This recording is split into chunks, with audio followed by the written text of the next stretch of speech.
السلام علیکم ورحمۃ اللہ وبرکاتہ۔ خوش آمدید ہیں آپ تمام لوگوں کو ہمارے چینل اردو اسلامک کورس میں۔ ہم لوگ آداب زندگی میں لباس کے آداب سیکھیں گے۔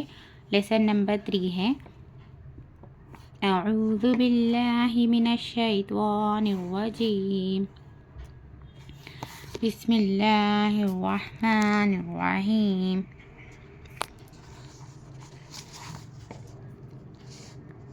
لباس ایسا پہنیے جو شرم و حیا، غیرت و شرافت اور جسم کے ستر پوشی اور حفاظت کے تقاضوں کو پورا کرے، اور جس سے تہذیب و سلیقہ اور زینت و جمال کا اظہار ہو۔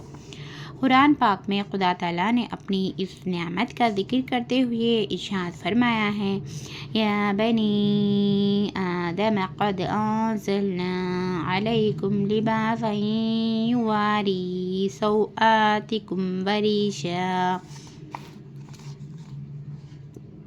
سورہ اعراف کی 26 میں آیت ہے، اے اولاد آدم، ہم نے تم پر لباس نازل کیا ہے کہ تمہارے جسم کے قابل شرم حصوں کو ڈھانکے اور تمہارے لیے زینت اور حفاظت کا ذریعہ بھی ہو۔ ریش دراصل پرندوں کے پروں کو کہتے ہیں۔ پرندے کے پر اس کے لیے حسن جمال کا بھی ذریعہ ہے اور جسم کی حفاظت کا بھی۔ عام استعمال میں ریش کا لفظ جمال و زینت اور عمدہ لباس کے لیے بولا جاتا ہے۔ لباس کا مقصد زینت و آرائش اور موسمی اثرات سے حفاظت بھی ہے، لیکن اولین مقصد قابل شرم حصوں کی ستر پوشی ہے۔ خدا نے شرم و حیا انسان کی فطرت میں پیدا فرمائی ہے۔ یہی وجہ ہے کہ جب حضرت آدم اور حضرت حوا علیہ السلام سے جنت کا لباس فاخرہ اتروا لیا گیا تو وہ جنت کے درختوں کے پتوں سے اپنے جسم کو ڈھانپنے لگے۔ اس لیے لباس میں اس مقصد کو سب سے مقدم سمجھیے اور ایسا لباس منتخب کیجیے جس سے ستر پوشی کا مقصد بخوبی پورا ہو سکے۔ ساتھ ہی اس کا بھی اہتمام رکھیں کہ لباس موسمی اثرات سے جسم کی حفاظت کرنے والا بھی ہو، اور ایسا سلیقے کا لباس ہو جو زینت و جمال اور تہذیب کا بھی ذریعہ ہو۔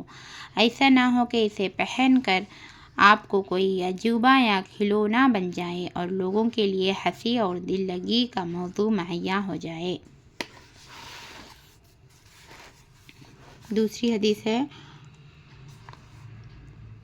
لباس کے آداب میں دوسری والی حدیث ہے یہ، لباس پہنتے وقت یہ سوچے کہ یہ وہ نعمت ہے جس سے خدا نے صرف انسانوں کو نوازا ہے، دوسرے مخلوقات اس سے محروم ہیں۔ اس امتیازی بخشش و انعام پر خدا کا شکر ادا کیجیے اور اس امتیازی انعام سے سرفراز ہو کر بھی خدا کی ناشکری اور نافرمانی کا عمل نہ کیجیے۔ لباس خدا کی ایک زبردست نشانی ہے۔ لباس پہنے تو اس احساس کو تازہ کیجیے اور جذبات شکر کا اظہار اس دعا کے الفاظ میں کیجیے جو نبی کریم صلی اللہ علیہ وسلم نے مومنوں کو سکھایا ہے۔ تیسری حدیث، بہترین لباس تقویٰ کا لباس ہے۔ تقویٰ کے لباس سے باطنی پاکیزگی بھی مراد ہے اور ظاہری پرہیزگاری کا لباس بھی، یعنی ایسا لباس پہنیے جو شریعت کی نظر میں پرہیزگاروں کا لباس ہو، جس سے کبر اور غرور کا اظہار نہ ہو، جو نہ عورتوں کے لیے مردوں سے مشابہت کا ذریعہ ہو اور نہ مردوں کے لیے عورتوں سے مشابہت کا۔ ایسا لباس پہنیے جس کو دیکھ کر محسوس ہو سکے کہ لباس پہننے والا کوئی خدا ترس اور بھلا انسان ہے، اور عورتیں لباس میں اس حدود کا لحاظ کرے جو شریعت نے ان کے لیے مقرر کی ہے، اور مردانہ حدود کے لحاظ کرے جو شریعت نے ان کے لیے مقرر کی ہے، اور مرد ان حدود کا لحاظ کرے جو شریعت نے ان کے لیے مقرر کی ہے۔ چوتھی حدیث، نیا لباس پہنے تو کپڑے کا نام لے کر خوشی کا اظہار کیجیے کہ خدا نے اپنے فضل و کرم سے یہ کپڑا عنایت فرمایا، اور شکر کے جذبات سے سرشار ہو کر نیا لباس پہننے کی وہ دعا پڑھیے جو نبی کریم صلی اللہ علیہ وسلم پڑھا کرتے تھے۔ حضرت ابو سعید خدری رضی اللہ تعالیٰ عنہ فرماتے ہیں کہ نبی کریم صلی اللہ علیہ وسلم جب کوئی نیا کپڑا، امامہ، کرتا یا چادر پہنتے تو اس کا نام لے کر فرماتی اللہم لک الحمد انت کسوتنیہ اسألک خیرہ وخیر ما صنع لہ واعوذ بک من شرہ وشر ما صنع لہ۔ خدایا تیرا شکر ہے تو نے مجھے یہ لباس پہنایا، میں تجھ سے اس کے خیر کا خواہ ہوں اور میں اپنے آپ کو تیرے پناہ میں دیتا ہوں اس لباس کی برائی سے اور اس کی مقصد کے اس برے پہلو سے جس کے لیے یہ بنایا گیا۔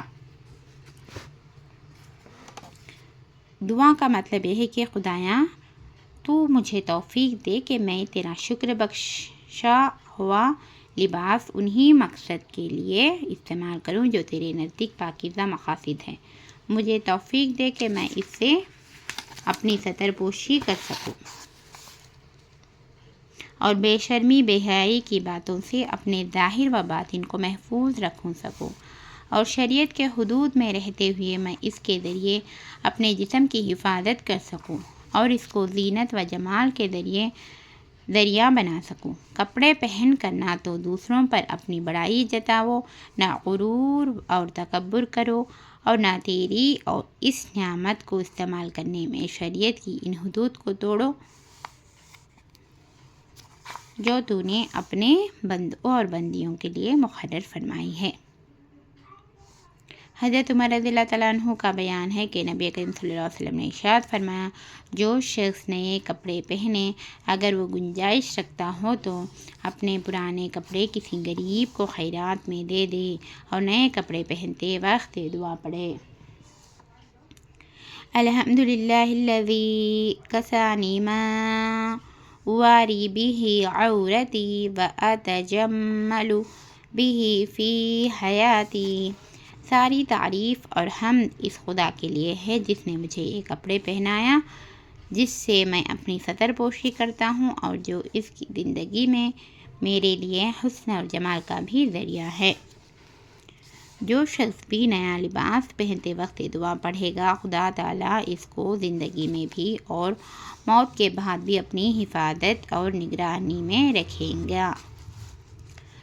5واں حدیث، کپڑے پہنتے وقت سیدھی جانب کا خیال رکھیے۔ قمیص، کرتا، شیروانی اور کوٹ وغیرہ پہنتے ہوئے پہلے سیدھی آستین پہنیے اور اسی طرح پائجامہ وغیرہ پہنتے ہوئے پہلے دائیں پیر میں پائجامہ ڈالیے۔ نبی کریم صلی اللہ علیہ وسلم جب قمیص پہنتے تو پہلے سیدھا ہاتھ سیدھی آستین میں ڈالتے اور پھر الٹا ہاتھ الٹی آستین میں ڈالتے۔ اسی طرح جب آپ صلی اللہ علیہ وسلم جوتا پہنتے تو پہلے سیدھا پاؤں سیدھے جوتے میں ڈالتے، پھر الٹا پاؤں الٹے جوتے میں ڈالتے اور جوتا اتارتے وقت پہلے الٹا پاؤں جوتے میں سے نکالتے پھر سیدھا پاؤں نکالتے۔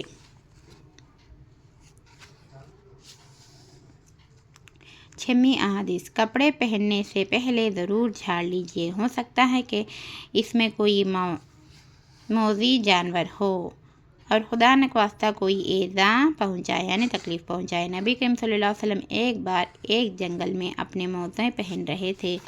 پہلا موزہ پہننے کے بعد جب آپ علیہ السلام نے دوسرا موزہ پہننے کا ارادہ فرمایا تو ایک کوّا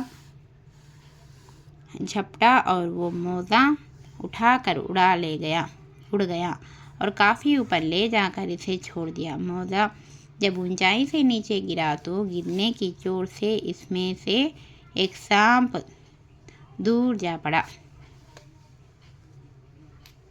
یہ دیکھ کر آپ صلی اللہ علیہ وسلم نے خدا کا شکر ادا کیا اور ارشاد فرمایا ہر مسلمان کے لیے ضروری ہے کہ جب موزہ پہننے کا ارادہ کرے تو اس کو جھاڑ لیا کرے۔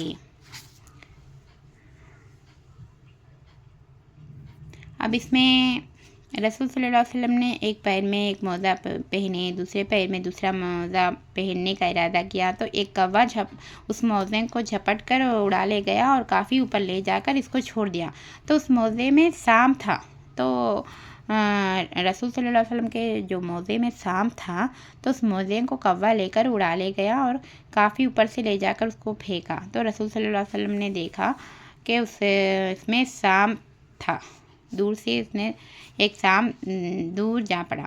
رسول صلی اللہ علیہ وسلم نے دیکھا سب یہ دیکھ کر آپ صلی اللہ علیہ وسلم نے خدا کا شکر ادا کیا اور ارشاد فرمایا ہر مسلمان کے لیے ضروری ہے کہ جب موزہ پہننے ارادہ کرے تو اس لیے جھاڑ لیا کرے، اس کو جھاڑ لیا کرے، یعنی ساکھ سے پیروں میں جو ہم ساکھ پہنتے نا، اس ساکھوں کو پہنتے جب اس ساکھ میں کچھ ہے کیا، کیڑے پتنگے، سانپ بچھو کچھ ہے کیا بول کر دیکھ لینا چاہیے۔ ہم لوگ 6 حدیث پڑھے، کپڑے لباس کے آداب۔ اس لباس کے آداب سبق نمبر 3 آداب زندگی میں ہم لوگ 6 احادیث سیکھے۔ اللہ تعالی ہم تمام لوگوں کو نیک بنائے، دونوں جہانوں میں کامیاب بنائے۔ اللہم افتح لی ابواب رحمتک سبحان ربک رب العزت عما یصفون وسلام علی المرسلین والحمد للہ رب العالمین۔ آپ لوگ ہمارے چینل اردو اسلامک کورس میں دینی معلومات کو معلوم کر رہے ہیں، ہم لوگ آداب زندگی سیکھ رہے ہیں۔ اس آداب زندگی ایک بہترین کتاب ہے، اس میں اپنی زندگی گزارنے کے سلیقے، کس طریقے سے زندگی گزارنا چاہیے اور کیا کیا ادب ہے زندگی گزارنے کے، کپڑے کے ادب کیا ہے، لباس کے ادب ہے، کھانے پینے کے آداب، سونے بیٹھنے اٹھنے تمام آداب سکھائے جائے ہے اس کتاب میں۔ بہترین کتاب ہے، ہم اس کتاب کا مطالبہ کر رہے ہیں۔ اگر آپ لوگ ہمارے چینل میں نئے ہیں، سبسکرائب نہیں کر لیے تو پلیز سبسکرائب کر لیجئے، لائک اور شیئر کرنا نہ بھولیے۔ السلام علیکم ورحمۃ اللہ وبرکاتہ۔ اللہ حافظ۔